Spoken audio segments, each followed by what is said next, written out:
At least 3 days prior to your day of close, you will receive the settlement statement for your review. This is a document that lists all charges and credits to the buyer and to the seller in a real estate transaction, or all the charges in a mortgage refinance. It must be provided to you as a buyer at least 3 business days prior to the closing, and will allow for the opportunity to review for accuracy and any questions you may have for the closing attorney. At a point in time closest to closing as possible, we will conduct a final walkthrough of the property.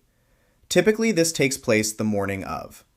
This 5 to 10 minute walkthrough is to confirm that the home was in the same condition it was in at the time of the purchase and sales agreement. The findings will be conveyed to the attorney prior to signing any closing documents. If there are any issues, which will happen from time to time, your attorney and team member will evaluate the situation and discover solutions and remedies prior to the purchase. Keep in mind, if there has been furniture and people living in the home, you may observe things you couldn't see before.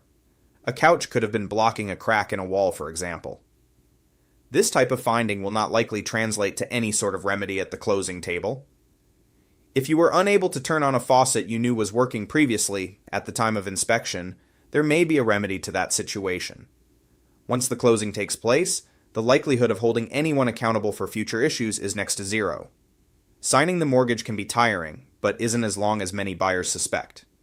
Plan on it taking an hour or two for typical scenarios. I would say, on average, you can expect around 100 signatures and/or initials.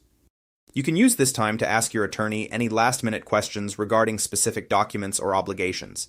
These closings typically take place at your attorney's office or the Registry of Deeds. You officially become a homeowner when and only when the new deed is recorded at the registry. Sometimes manually, but more often recorded electronically, you will not be able to take possession of the keys and have access until this occurs. Because recording the deed can take several hours, your closing will likely be scheduled as early in the day as possible.